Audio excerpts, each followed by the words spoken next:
नमस्कार। आज के इस बेहतरीन एक्सप्लेनर में हम एक ऐसे विषय पर बात करने वाले हैं जो सच में हमारी पूरी दुनिया को बदलने की ताकत रखता है। हम बात कर रहे हैं ग्रीन एनर्जी यानी हरित ऊर्जा के कमाल के विज्ञान की और भारत के उस बहुत ही महत्वाकांक्षी लक्ष्य की। जी हाँ, 2070 तक जीरो नेट एमिशन हासिल करना। इसका विज्ञान समझना ना वाकई में बहुत रोमांचक है। तो चलिए एकदम सीधे एक बहुत बड़े सवाल से शुरुआत करते हैं। क्या 100% कार्बन मुक्त भविष्य सच में मुमकिन है? मेरा मतलब है, जरा सोचिए, हर दिन पूरी दुनिया में लगभग 10 करोड़ बैरल तेल इस्तेमाल हो जाता है। अब इतनी बड़ी निर्भरता को रातों रात खत्म करना कोई मजाक तो है नहीं, लेकिन अब ये हमारी सबसे बड़ी जरूरत बन चुका है। और ये कितनी बड़ी जरूरत है, इसका अंदाजा आप इस चौंका देने वाले डेटा से लगा सकते हैं। एक अनुमान के मुताबिक दुनिया के पास अब सिर्फ 139 साल तक चलने लायक कोयले का भंडार बचा है और तेल और नेचुरल गैस वो तो इससे भी पहले खत्म होने वाले हैं। तो साफ है कि क्लीन एनर्जी की तरफ कदम बढ़ाना अब कोई चॉइस नहीं रह गई है, बल्कि हमारे जिंदा रहने के लिए ये बिल्कुल जरूरी हो गया है। तो चलिए आज के इस एक्सप्लेनर के रोड मैप पर एक नजर डालते हैं। हम बात करेंगे the clean energy shift, harnessing nature's power, biomass and green hydrogen, the nuclear power factor और अंत में फ्यूचर टेट एंड कैरियर के बारे में। तो सीधे चलते हैं हमारे पहले सेक्शन पर, द क्लीन एनर्जी शिफ्ट। देखिए, आज की तारीख में भारत अपनी ऊर्जा जरूरतों के लिए लगभग 70% कच्चा तेल बाहर से मंगवाता है। लेकिन यहाँ एक बहुत दिलचस्प बात है। नेशनल ग्रीन हाइड्रोजन मिशन और पीएम सूर्य घर जैसी जो सरकारी सब्सिडी योजनाएं हैं ना, उनका लक्ष्य है हमारे आयात बिलों में करीब 1 लाख करोड़ रुपए की भारी भरकम बचत करना। सोचिए, इतनी बड़ी रकम जब देश की इकोनॉमी में ही रहेगी तो विकास की रफ्तार क्या होगी। अब आगे बढ़ते हैं अपनी दूसरी सेक्शन की तरफ, हार्नेसिंग नेचर्स पावर यानी प्रकृति की शक्ति का दोहन। ये फैक्ट आपको सच में हैरान कर देगा कि हमारी पृथ्वी को सूरज से जितनी ऊर्जा की जरूरत है उसका 10,000 गुना ज्यादा ऊर्जा उसे मिलती है। मतलब सिर्फ 1.5 घंटे की धूप और पूरी दुनिया को साल भर के लिए रोशन किया जा सकता है। इसका विज्ञान भी बड़ा मजेदार है। जब सूरज के फोटॉन सोलर पैनल की सिलिकॉन परतों से टकराते हैं तो अंदर के इलेक्ट्रॉन अलग होकर घूमने लगते हैं। इससे जो डायरेक्ट करंट या डीसी पैदा होता है उसे इन्वर्टर के जरिए हमारे घरों के लिए ऑल्टरनेटिंग करंट यानी एसी में बदल दिया जाता है।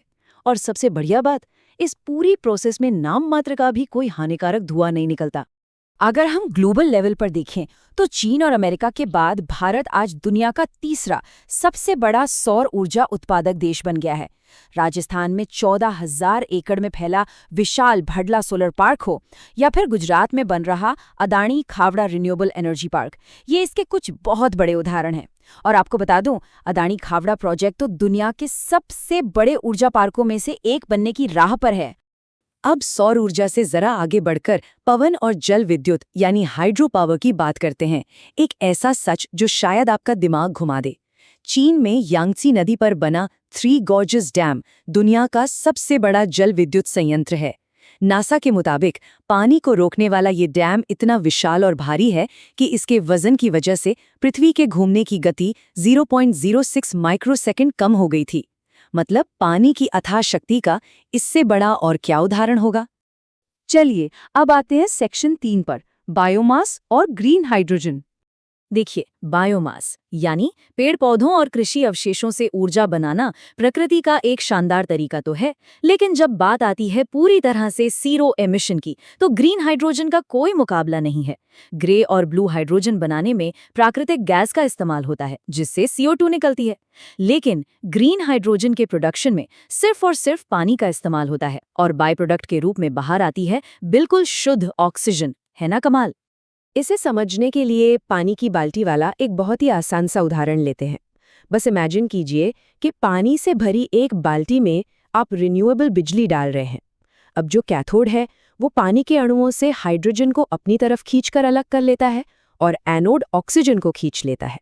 फिर इसी एकदम साफ हाइड्रोजन का इस्तेमाल हम अपने गाड़ियों और कारखानों में एक बेहतरीन ईंधन की तरह करते हैं। इसी साफ सुथरी ऊर्जा की जबरदस्त संभावनाओं को देखते हुए भारत के नेशनल ग्रीन हाइड्रोजन मिशन ने 2030 तक 5 million metric ton green hydrogen बनाने का एक बहुत बड़ा लक्ष्य रखा है। इसका मकसद सिर्फ अपने देश की ज़रूरतें पूरी करना नहीं है, बल्कि भारत को पूरी दुनिया में क्लीन एनर्जी का एक प्रमुख निर्यातक या एक्सपोर्टर बनाना भी है। हमारी इस यात्रा का अगला पड़ाव है section 4, the nuclear power factor. अब देखिए, सोलर या विंड एनर्जी के साथ एक दिक्कत है कि वो अक्सर मौसम पर निर्भर करती हैं, लेकिन परमाणु ऊर्जा बिना रुके लगातार 24 घंटे बिजली दे सकती है। ये काम कैसे करती है? इसके 2 बेसिक तरीके हैं। पहला है फिशन या विखंडन, जहां यूरेनियम जैसे भारी परमाणु को तोड़कर पानी उबाला जाता है और उससे बिजली बनती है। और दूसरा है फ्यूजन या संलयन, जो असल में भविष्य की तकनीक है। इसमें हाइड्रोजन जैसे छोटे परमाणुओं को आपस में जोड़ा जाता है, बिल्कुल वैसे ही जैसे हमारा सूर्य अपनी असीमित ऊर्जा बनाता है। अगर हम भारत की बात करें तो अभी हमारे देश में 24 न्यूक्लियर रिएक्टर बहुत ही शानदार तरीके से काम कर रहे हैं। इनमें कूडनकुलम, तारापुर और रावत भाटा काफी प्रमुख हैं।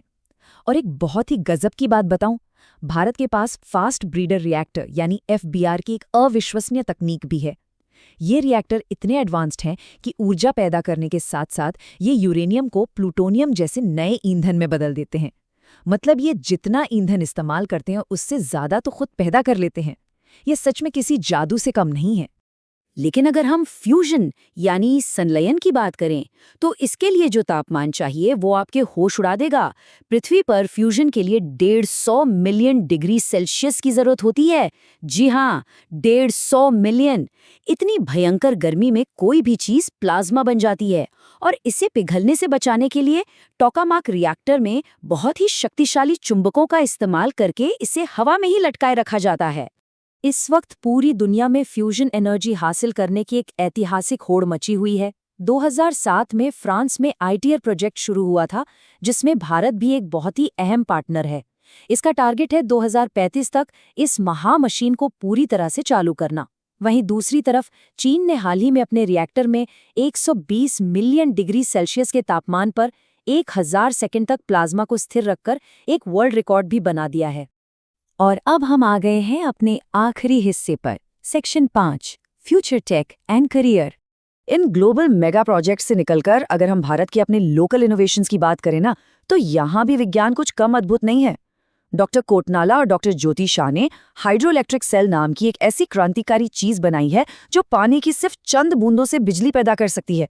वहीं CSIR ने स्मार्ट सोलर ट्रीज बनाए हैं जो जगह बहुत कम घेरते हैं और सूरज की दिशा में घूमते हुए ज्यादा से ज्यादा ऊर्जा सोख लेते हैं। अब इस पूरी ग्रीन क्रांति का एक और बहुत बड़ा पहलू है नौकरियां। सरकारी सब्सिडी और इस भारी बदलाव की वजह से आने वाले समय में करीब 6 लाख नई नौकरियां पैदा होने का अनुमान है। अगर आप इस सेक्टर में आना चाहते हैं तो टाटा TPSDI, स्किल इंडिया और सरकार की सूर्य मित्र योजना जैसे प्लेटफॉर्म आपके लिए बेहतरीन दरवाजे खोल सकते हैं। इसके अलावा अदानी और रिलायंस जैसी बड़ी कंपनियां भी बड़े पैमाने पर रोजगार के नए अवसर ला रही हैं। तो एक साधारण से सोलर पैनल से लेकर भविष्य के परमाणु फ्यूजन तक का ये पूरा सफर हमें साफ दिखाता है कि इस ग्रीन इकोनॉमी का भविष्य कितना शानदार होने वाला है। अंत में मैं आपको एक बहुत ही बड़े सवाल के साथ छोड़े जा रहा हूं। क्या कोयला और कच्चा तेल पूरी तरह से खत्म होने से पहले हम इंसान तारों की शक्ति यानी परमाणु संलयन पर महारत हासिल कर लेंगे? इस पर विचार जरूर कीजिएगा। इस एक्सप्लेनर में हमारे साथ बने रहने के लिए बहुत बहुत शुक्रिया।